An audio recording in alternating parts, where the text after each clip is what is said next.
এই রমজান এমন একটা দামি মাস।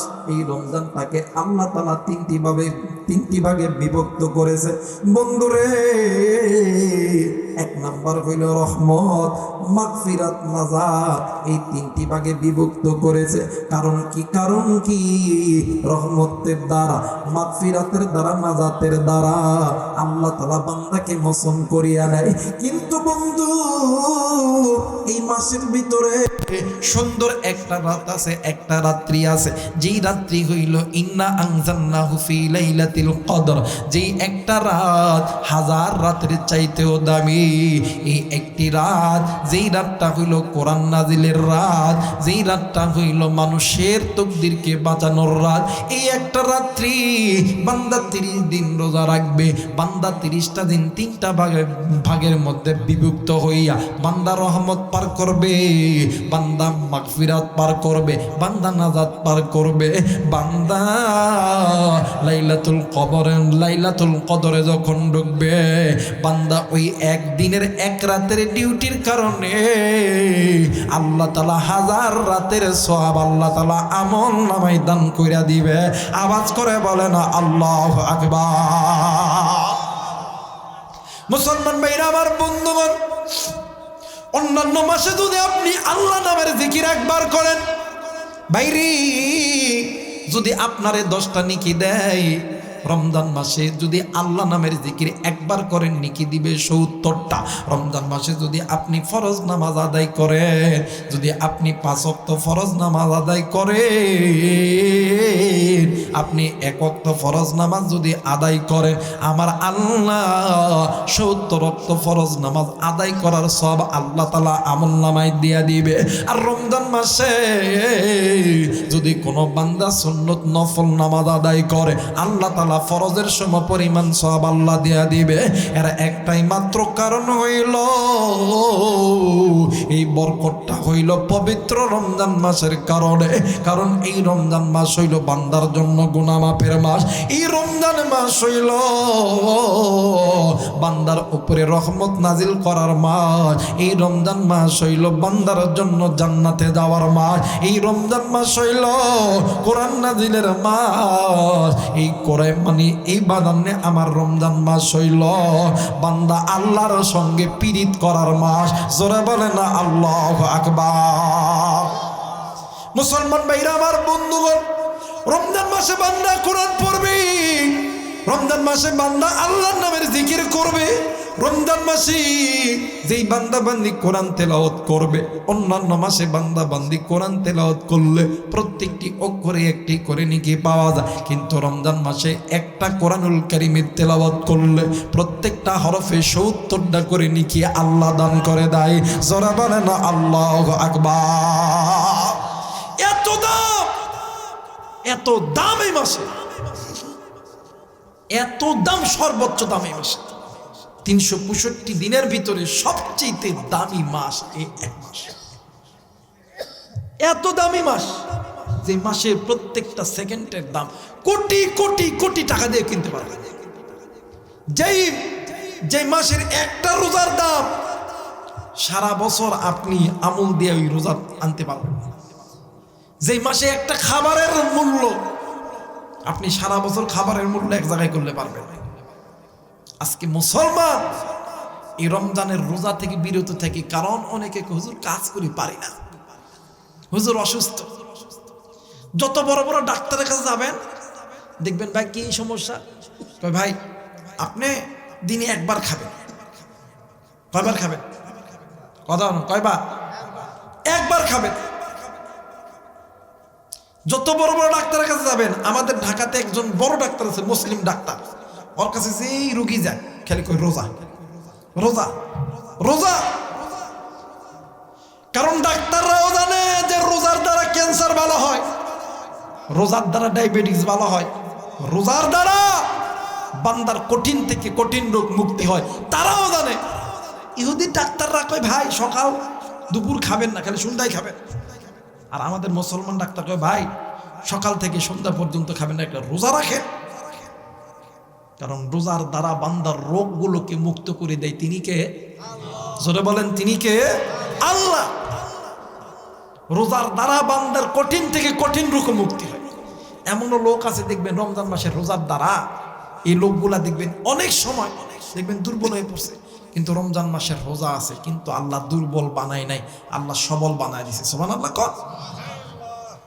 আমার চোখে আমি এমনও মানুষ দেখছি যে রমজান মাসের রোজা না থাকলে ওর শরীর দুর্বল হয়, রমজান আসলে আল্লাহর বান্দার শরীর চাঙ্গা হয়।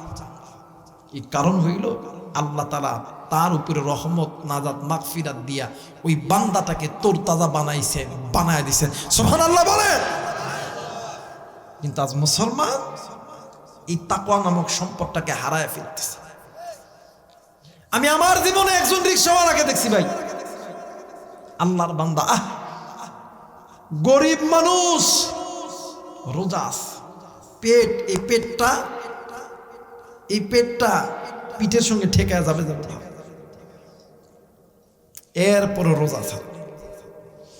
আর আমরা তো ভাইরি ভাই, যদি একটু ব্যবসার মধ্যে বরকত ভালো হয়, এখন পেট আছে এখানে, 1 বছর পরে পেট এখানে, আবার যদি না ভালো উন্নতি হয় পেট আবার এখানে, আবার যদি তো দেখবেন 2 জনে কোলাকুলিও করা যাবে না। আরে অনেক গরিব মানুষ আছে ঘরে খাবার নাই, এরপরও রোজা ছাড়ে না। আর তোমার আমার ঘরে খাবার আছে, এর কারণে রোজা থাকতে পারি না। এই জন্য কুতিবা আলাইকুমুস সিয়ামু কামা কুতিবা আলাল্লাযীনা মিন ক্বাবলিকুম লাআল্লাকুম তাত্তাকুন।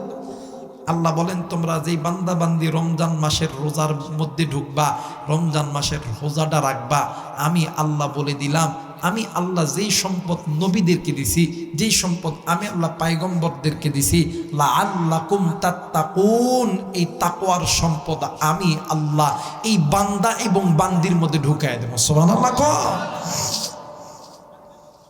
এই জন্য আজকে মুসলমান এই 2টা জিনিসের উপর আমল করব। 1 নাম্বার হইল ঈমান, 1 নাম্বার যারা বলেন 1 নাম্বার, 2 নাম্বার তাকওয়া।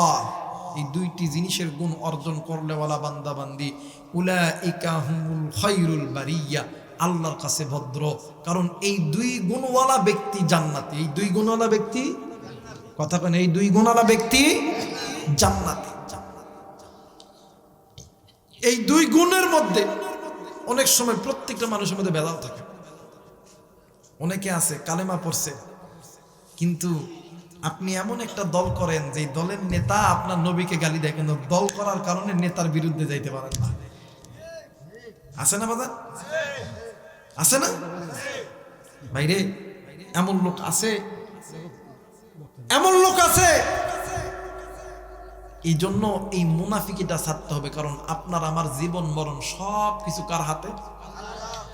قل إن صلاتي ونسكي ومحياي ومماتي لله رب العالمين।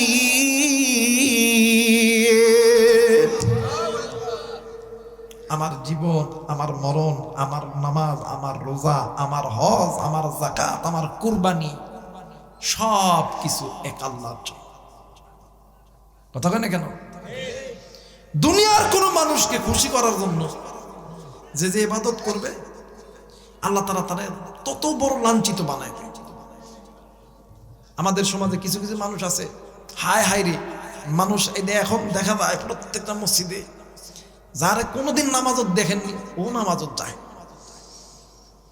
1 ওয়াক্ত নামাজ 5 বার করে পড়ে। আছে না বাবা? বাপ রে বাপ। আবার এমনও আছে, কই ভাই নামাজ পরে পড়ি আমরা, এশার নামাজ 8টায়, একটু পরে পড়ি। তোর 5 হাত লাত্তি মারি রে। নামাজের আগে নাকি ওর জনসভা, দাড়িও আছে, কিন্তু বড় বড় দাড়ি, আল্লাহর ওলি মানুষ। বাপ রে বাপ। যারা ইমানটাকে বিক্রি করিয়া যারা চলতেছেন, পৃথিবীতে যদি হিসাব না হয়, আল্লাহর আদালতে হিসাব দেওয়া হবে, তখন তওবা চলবে না। তওবা কি চলবে? কথা কোন, তওবা কি চলবে না। আমার কথা কি, আমি আল্লাহর পক্ষে থাকার কারণে আমারে যদি কেউ আঙ্গুল দেয়, যদি কেউ আমার এই কলারটা ধরে না, আমি তার টুপি ধরবো। যদি আমার কেউ গায়ে হাত দেয়, খোদার কসম সে আর জমিনে থাকবো না। কারণ আমি জানি আমার এই দেশের যা কিছু চলে টেহা দ্বারা। টাকা থাকলে সব ঠিক, কথা হয় নাকি? টাকা থাকলে সব ঠিক, সব কিছু হাতের মধ্যে। এদেশে সব কিছু কিনে পাওয়া যায়। এই জন্য নিয়ত করছি আল্লাহর পথে থাকবো, দিনের পথে থাকবো, কারো দিকে যাইতাম না। কিন্তু কেউ যদি আমারে আংলায়, আমার যদি কেউ কলার ধরা চিন্তা করে, আমি তার টুটি চাপে ধরবো। আর কেউ যদি আমারে টাচ করা চিন্তা করে, ওরে দুনিয়ার থেকে ফেলায় দেব। ওর পিছনে যদি 2-4-5 লাখ টাকা দেয়, কিচ্ছু হবো না। মুসলমানের এইরকম একটা অনুপ্রেরণা থাকতে হবে, আমি একমাত্র ভালোবাসি আল্লাহ এবং আল্লাহ নবীকে। কথা বলেন ঠিক কিনা? দুনিয়ার এই তন্ত্র মন্ত্র, এটা ছাতার মাথায়, এটা কোনো দাম নাই। তুমি আল্লাহকে প্রেমে ডুবে থাকো, তুমি মসজিদের নামাজ পড়ো, জিকির করো, তুমি ইসলামের পক্ষে রাজপথে আসো।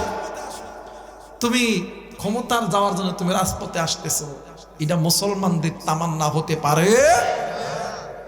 মুসলমান একমাত্র আল্লাহকে ভয় করবে, কারণ মুসলমানদের রব যিনি, তিনি কে? যারা বলেন তিনি কে? আল্লাহু লা ইলাহা ইল্লা হুয়াল হাইয়ুল কাইয়্যুম।